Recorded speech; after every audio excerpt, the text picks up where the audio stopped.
Bonjour, je suis très contente de vous retrouver pour ce deuxième épisode de mon podcast créatif.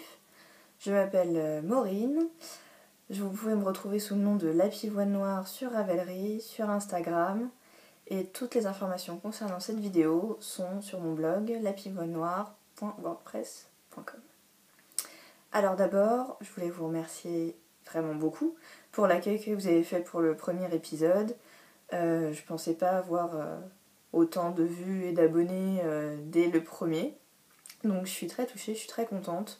J'ai eu plein de gentils petits mots, ça m'a fait très plaisir. J'avais très envie d'enregistrer très vite après le premier, mais je me suis dit non, on va se poser, on va attendre d'avoir des choses à dire, et puis on les dira après. Donc voilà, ça fait 2 semaines, et je pense que c'est un bon rythme. Après, je sais pas si je vais le tenir ou pas, parce que je vais changer de boulot, donc on va voir si c'est très prenant ou pas. Donc voilà, je pense que c'est pas mal comme ça. Ça m'a bien stimulée à bien tricoter et à bien coudre aussi. J'ai très envie de vous montrer plein de choses que j'ai faites. Donc, on va commencer par ce que j'ai réussi à finir grâce à vous. Tadam! Une paire de chaussettes, oui, il y a bien les deux, je ne triche pas. Hein. Donc, je vous rappelle le modèle que voilà.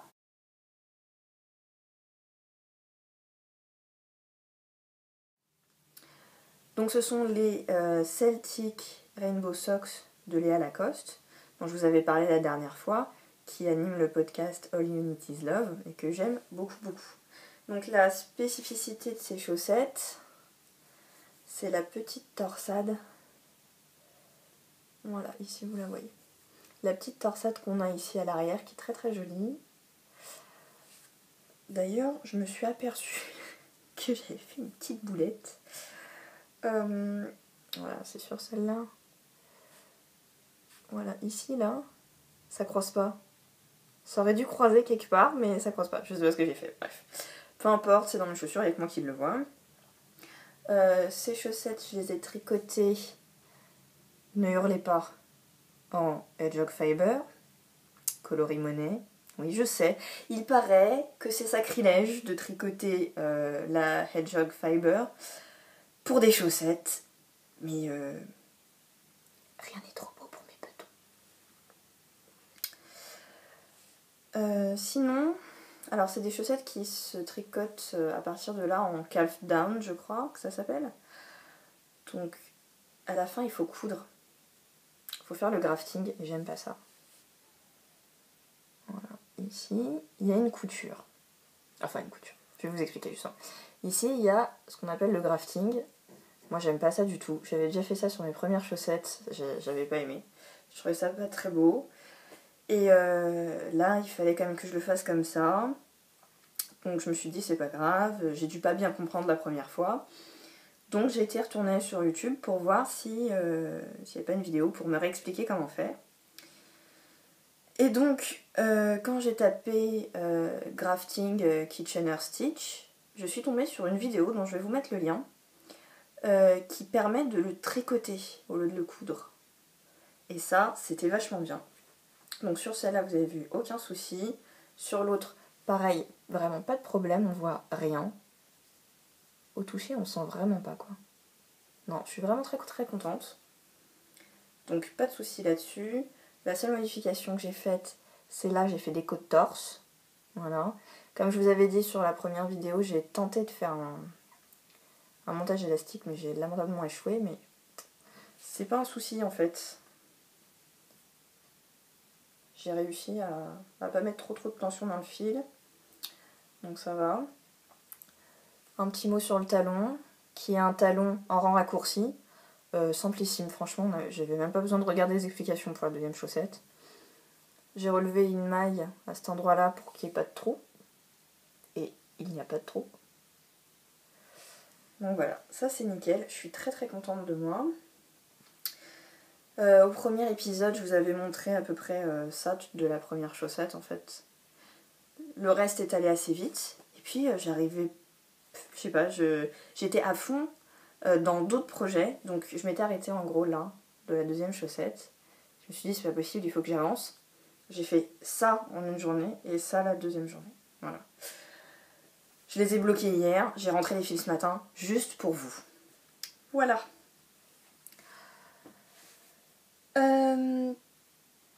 J'ai 2 en cours. Un en cours dont je vous ai déjà parlé et un autre qui est venu se greffer dans mon programme. Alors, l'encours que vous connaissez déjà, c'est, je vous remonte le modèle, c'est celui-là.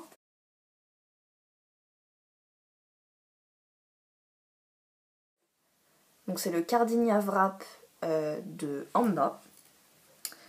Alors, j'ai choisi de le tricoter, je vous remontre mes laines. Pour la couleur principale, qui est la couleur foncée en noir sur le patron, j'ai choisi celui-là, qui est un Merino C'est Soie. Ça se voit, hein, là, la soie, hein, ça va bien brillant. Merino C'est Soie, la fait fil, fingering 4 brins. Enfin, ils sont tous de cette référence, donc voilà, je le dis une fois. Coloris l'ombre à paupières de Madame Pic. Première couleur contrastante que j'avais terminée au premier épisode, c'était celle-ci. Oula. Voilà, c'est plus comme ça, hein. C'est pas aussi flash que là. C'est Mademoiselle Roserta, de la même qualité, toujours chez La Féfile. Et j'avais pas commencé la deuxième couleur contrastante, qui est là, dans le grenier de ma grand-mère, et je viens de la finir. Il y a un quart d'heure, j'ai fait le dernier rang de cette couleur. Voilà, dans le grenier de ma grand-mère. Et donc, j'en suis là. Hop.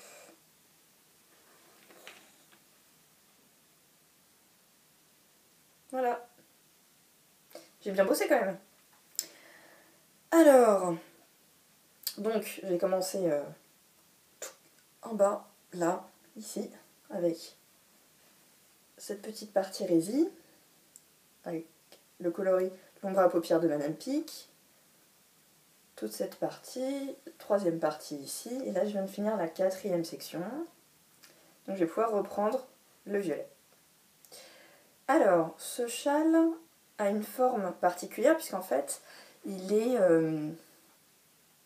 un peu comme une boîte de Toblerone dépliée. Je sais pas si vous voyez ce que je veux dire. Il y a des pointes comme ça, en fait. Donc, comment faire? Voilà. Donc, toute la partie en rose, c'est des augmentations, et toute la partie en blanc-violet, c'est des diminutions. Et ça donne ce côté pointu, comme ça.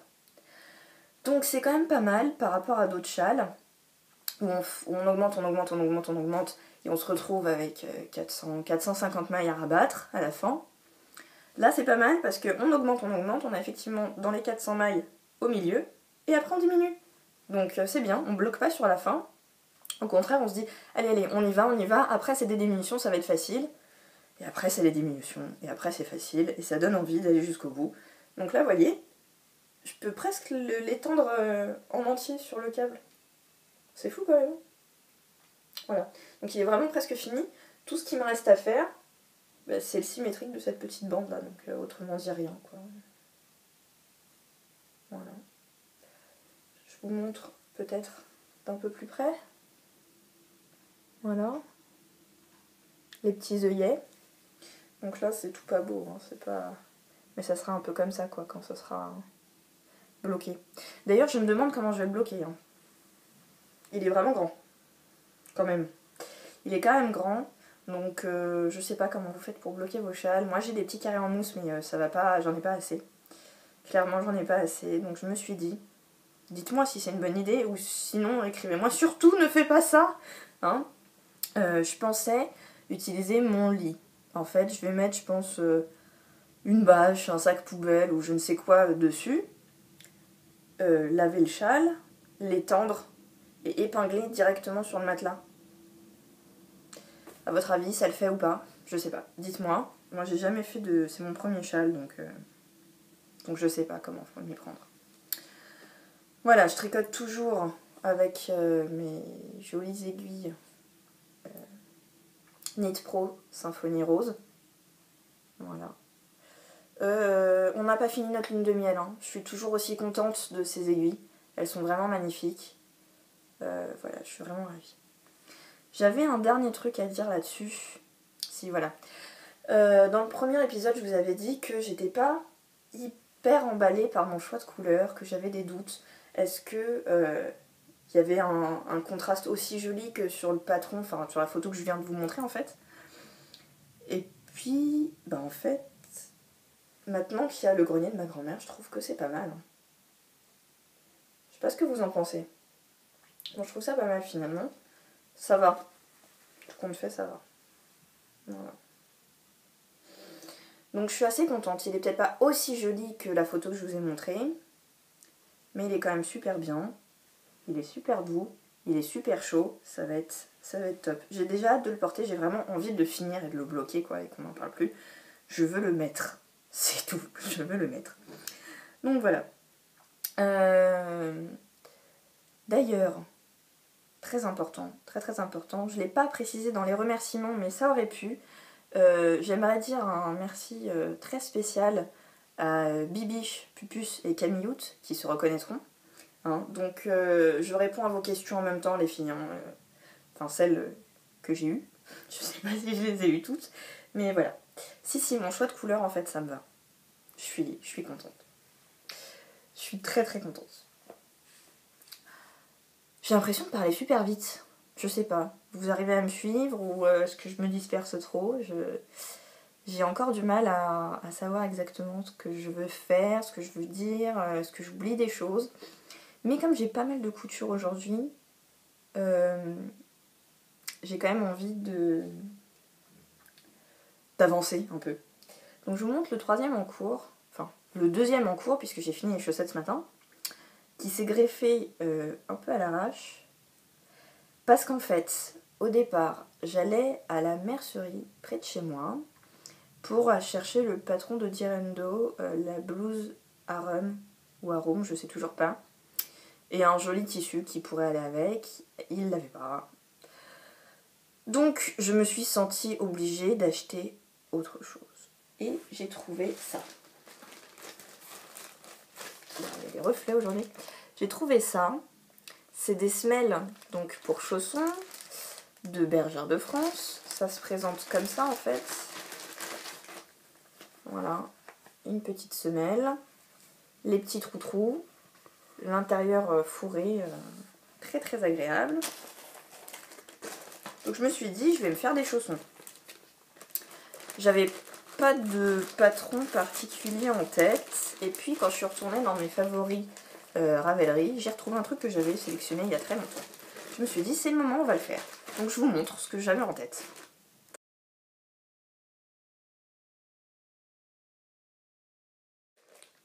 Voilà, donc c'était un truc quand même avec pas mal de torsades, mais bon, ça me faisait pas peur, j'avais envie de faire ça. J'ai pris le patron qui est gratuit, et j'ai rien compris. Je n'ai rien compris à ce patron. Même les diagrammes, je les ai pas compris. Alors j'ai fait à ma sauce, voilà. Je me suis un peu inspirée de ce qu'ils ont fait, je sais pas si c'était ça qu'il fallait faire ou pas. J'ai rien compris. Et j'ai fait un truc qui est pas magnifique, hein. Mais bon, c'est la première fois, je teste. Et quoi qu'il en soit, c'est des chaussons, je suis chez moi. Donc voilà. J'ai choisi cette laine-là, de la Fonty Ambiance.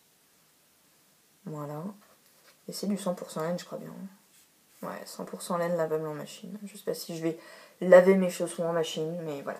Il n'y a pas de souci.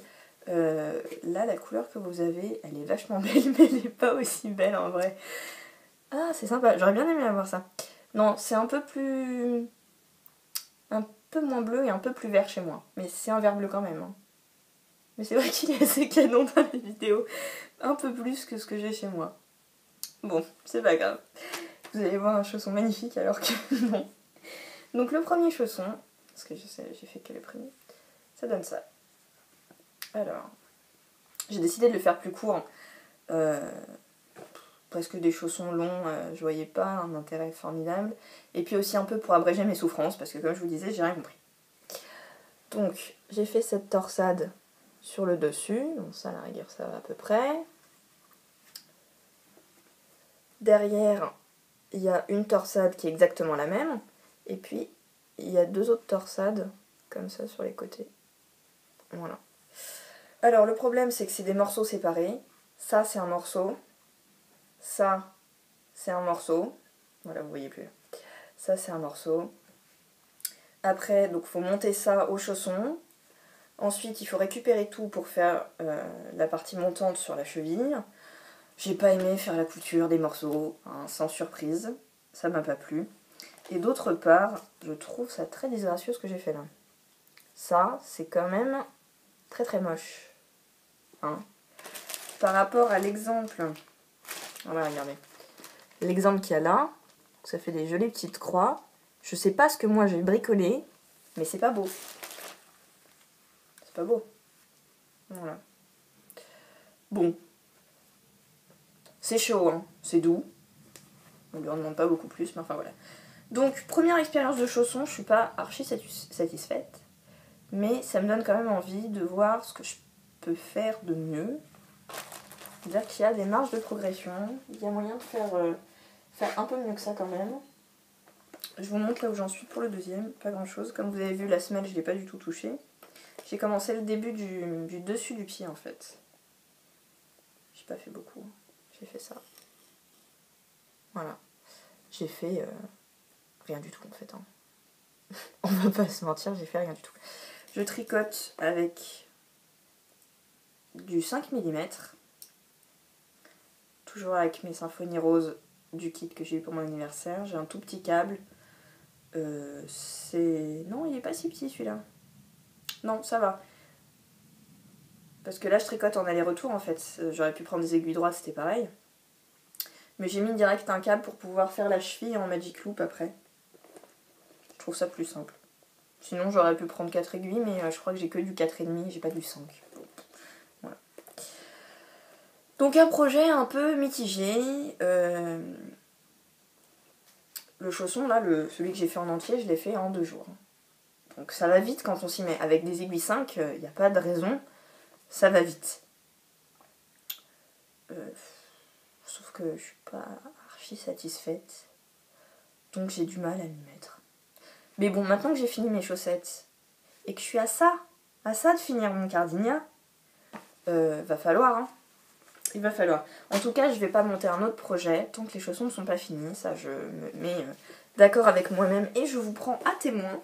Pas de nouveaux projets tant que les chaussons ne sont pas terminés. Excusez-moi, je gigote un peu, mais je suis pas très bien installée. Je suis assise par terre en fait. Je cherche encore mes marques pour trouver un endroit sympa pour le podcast. Et je suis assise par terre. Donc voilà. Surtout que pourquoi je ne veux pas monter de nouveaux projets, c'est parce que je suis le podcast de Christelle, de Revenons à nos moutons, et qu'elle organise le 1er octobre une Caston Party. J'ai trouvé ça tellement génial comme concept.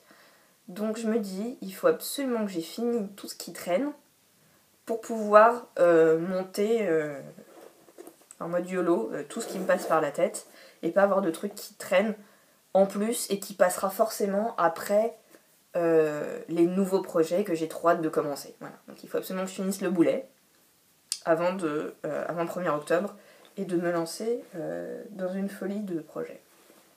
Voilà. La partie tricot est terminée. Je vais juste vous montrer ma dernière acquisition de laine. Devinez où j'ai acheté cette laine. Et oui, c'est une laine Laféfil. C'est une laine Laféfil. Tada. De ce magnifique... Wouhou, c'est pétant, hein. Non, c'est pas aussi pétant en vrai. C'est framboise au bout des doigts. 100% mérinos. Voilà. Framboise au bout des doigts. Qui est un peu plus framboisé hein, que ce rouge... fraise. Je l'ai acheté. Je savais pas quoi en faire. Mais j'aime pas acheter et me dire, voilà, c'est juste décoratif. Donc j'ai cherché tout de suite qu'est-ce que je pouvais faire de cette petite merveille, toute douce. Et donc j'ai cherché, j'ai mis des critères sur Ravelry, tout ça. Et je suis tombée sur un patron magnifique que je vous montre maintenant.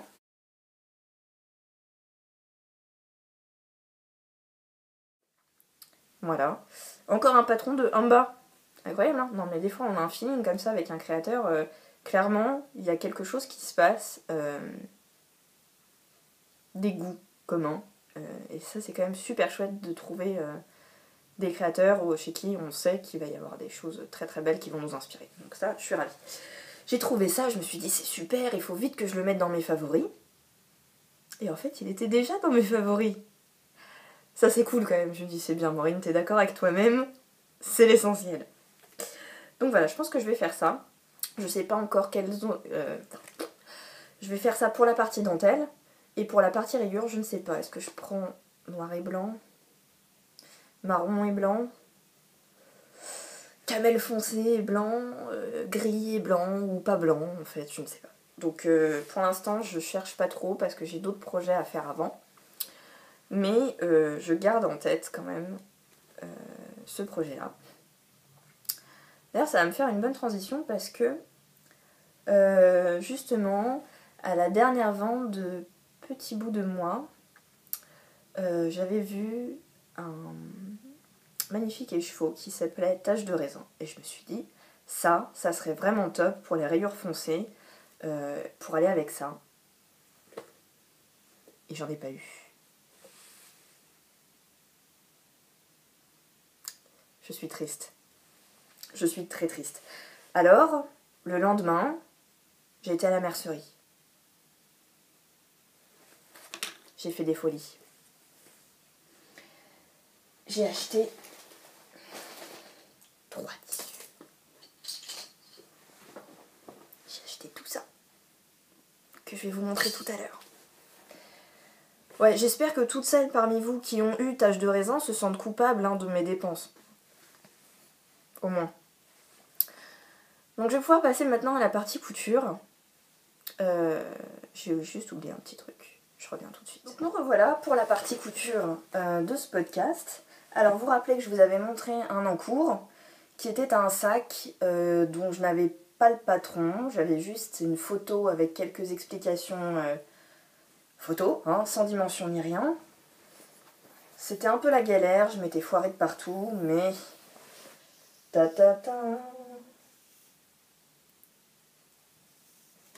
Le voilà, il est terminé.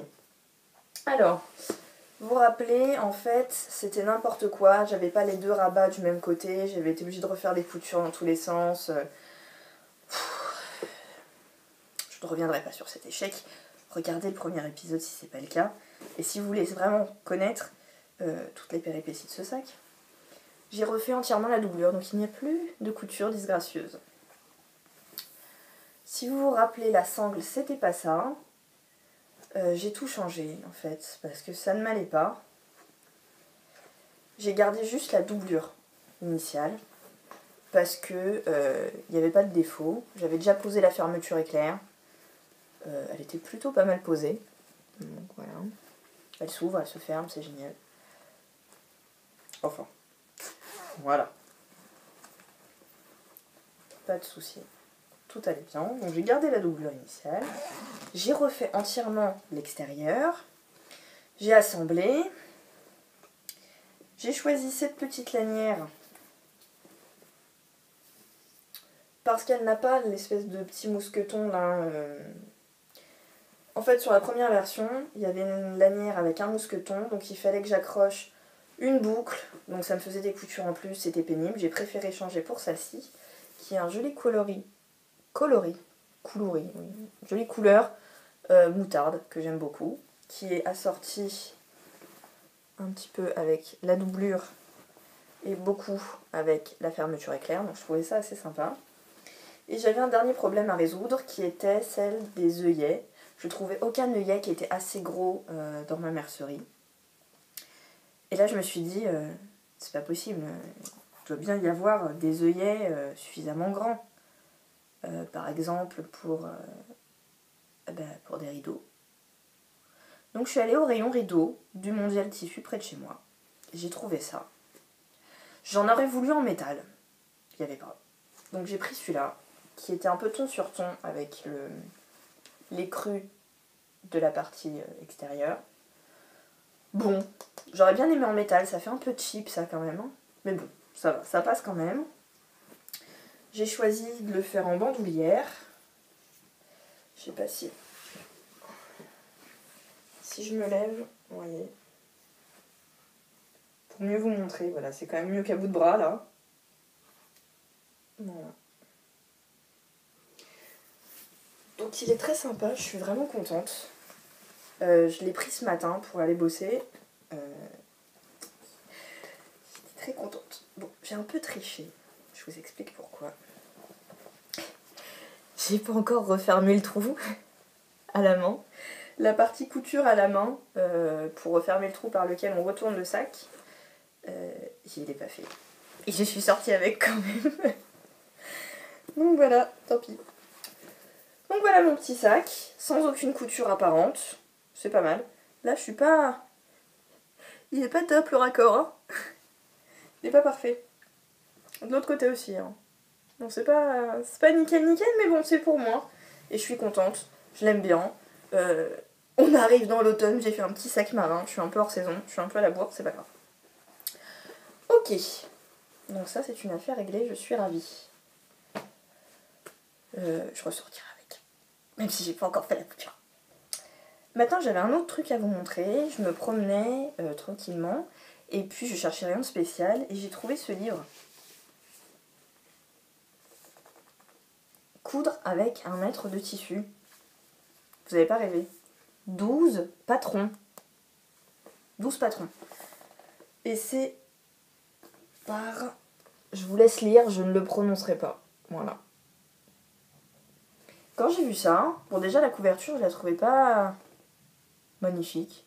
Mais bon, le titre quand même, je me suis dit coudre avec 1 mètre de tissu, ça peut valoir le coup. Mais bon, si c'est... Bon, ok, je vois bien des petits t-shirts, des petites jupes, des choses comme ça. Le truc était bien emballé en fait, donc je pouvais pas voir exactement le contenu du livre. Mais quand j'ai retourné, j'ai vu ça. Sérieusement. Une veste perfecto et un pantalon. Dans 1 mètre de tissu. Alors je l'ai pris quand même. Ça m'a coûté un prix pas non plus astronomique, hein, 25 €. Mais bon, quand même, je l'ai pris. Et en fait, il y a plein de trucs vachement bien. Comment vous dire comment est l'intérieur du livre? Alors, tout est photographié en fait. Si je vous montre rapidement un exemple, ouais, ça se présente sous cette forme-là. Toutes les étapes sont photographiées sur un tissu blanc avec les coutures en rouge, donc ça permet de bien voir, mais c'est pas très beau quoi. C'est pas un bel objet, si vous voulez. Mais c'est assez pratique. Et il y a plusieurs modèles déjà qui m'ont tapé dans l'œil et que je vais réaliser, c'est sûr. Donc je vous montre ce que c'est. J'ai choisi... J'ai déjà les tissus en plus. J'ai choisi ça. Alors, voilà. La robe tunique. Alors franchement, la photo, elle met pas trop en valeur la chose. Hein. Clairement. Cette photo-là est peut-être mieux. Voilà. C'est ça l'idée en fait. Hein. Donc moi, ce que je vais faire, c'est que je vais la rallonger un tout petit peu en ne faisant pas la ceinture qui est prévue.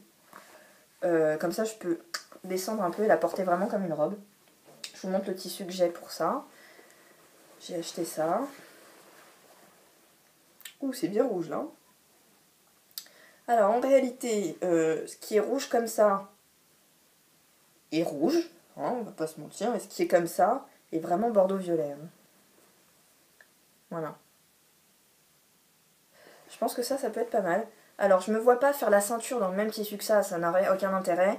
Je vais ceinturer avec une petite ceinture noire et puis c'est tout, hein, ça sera très très bien. Donc ça va me permettre de la rallonger. Ça va être top. Je pense que ça va être vraiment joli. Je ne sais pas ce que c'est que ce tissu en fait. Le problème c'est que j'achète à Mondial Tissu souvent.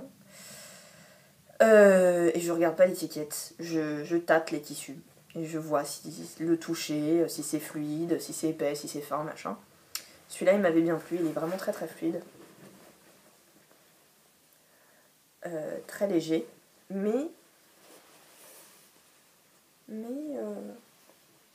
bon. Un petit peu transparent, mais vraiment pas beaucoup. Hein. Donc je pense que ça peut le faire quand même. Au pire, je doublerai le bas. Ou je mettrai un jupon, je sais pas. En tout cas, il y a toujours moyen de s'arranger. Donc voilà. Premier modèle que j'ai envie de réaliser. Deuxième modèle que je vais vous montrer. Alors, j'ai jamais cousu de pantalon. Mais là, j'ai bien envie d'essayer un des pantalons du livre. Il y a 2 modèles, il y en a un qui me plaît beaucoup. Et je me dis que s'il y a besoin d'acheter un mètre de tissu, ça limitera un peu la casse si jamais je me foire. Donc, allons-y. Alors, je vous montre le livre par le côté pour pas vous montrer le plan de coupe, en fait. Je veux pas dévoiler le livre qui est payant, quoi. Voilà. Ça s'appelle Pantalon moulant taille haute. Hein. Voilà. Alors, il a, comme vous le voyez peut-être, hop, des petits boutons sur les poches. Je n'aime pas, je ne vais pas les faire. Et 3 tout petits boutons. Donc, je pense que moi, je vais en faire un au milieu, comme un jean, quoi, normal. Puis c'est tout. Ça sera plus beau, je pense. Ouais, voilà, c'est tout ce que j'ai prévu comme modif pour ça. Je vous montre le tissu. Ce joli bordeaux. Qui est assez épais. Hein. Il est plutôt bien. Je pense que pour un pantalon, ça va être top.